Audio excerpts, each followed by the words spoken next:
The latest big movement in college basketball's coaching cauldron came Tuesday, when Memphis held a press conference to introduce Penny Hardaway. He'll be the biggest new name to college hoops coaching during this carousel cycle. Elsewhere, the sport awaits Dan Hurley's decision. The Rhode Island coach is weighing what to do, stay at Hurley, or pick between Pitt and UConn. I laid out here everything in front of him. A source told CBS Sports that Hurley's decision will come this week. There have been 34 job openings among Division I programs this season, with some coaches expected to move from one school to another in the coming weeks. A few more will still open. Be sure to bookmark favorite this page, as it will get updated often with the latest hirings, firings or resignations in college basketball, even as the NCAA tournament is on the main stage. Out, Tubby Smith. After only 2 seasons, Smith was let go due to sagging attendance and a slow in recruiting. The Tigers went 40-26 the past 2 seasons but were not close to consideration for making the NCAA tournament.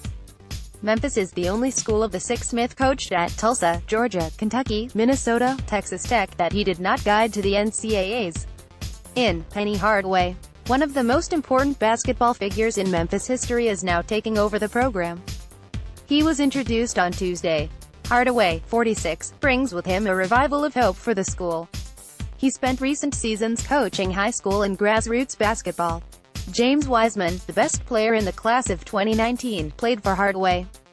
It remains to be seen if Hardaway will thrive as a college coach, but what's for certain is he will be given much more slack than Smith was afforded. Out, Kevin Ollie.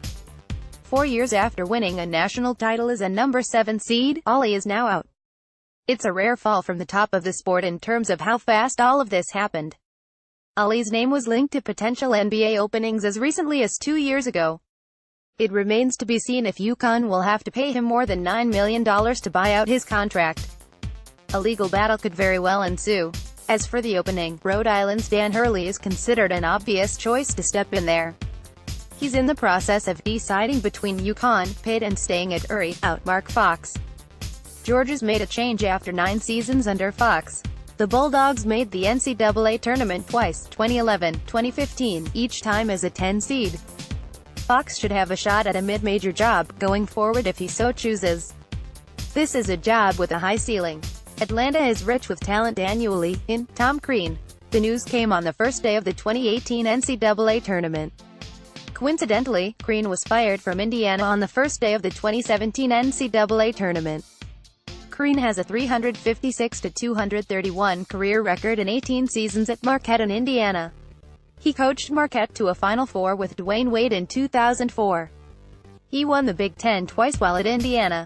The hire puts Georgia in a position where it will try to get to the top of the SEC with a veteran coach who's been in major conference college basketball for decades. Tom Crean is one of the most successful coaches in college basketball over the past 2 decades, School AD Greg McGarity said. His teams have consistently been participants in postseason play, and his players have been extremely successful in the classroom. He's going to be a great fit for the University of Georgia. I'm extremely excited to have him leading Georgia basketball into the future and to welcome his family into the Bulldog Nation. Out, Andy Kennedy. Ole Miss and Kennedy officially parted ways on Feb. 18. He went 245-156 in 12 seasons, making the NCAA tournament twice. The Ole Miss job is considered bottom 3 in the SEC, so athletic director Ross Bjork will need to nail the hire in order to upgrade the program in an upgraded SEC. In Kermit Davis. I think this is probably going to work out for both. Davis spent the past 16 seasons at Middle Tennessee, making the NCAA tournament 3 times in the past 6 years, and he had a team good enough this season to make it 4-6. One big reason Davis got the job? He averaged 25.6 wins the past 7 seasons. Davis is a native of Leakesville, Mississippi.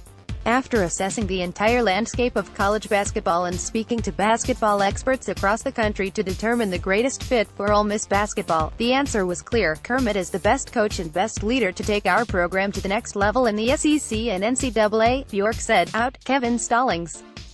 Pitt's disastrous hire from just 2 years is now complete, though the school is likely going to have to shell out $9.4 million to Stallings to make him go away.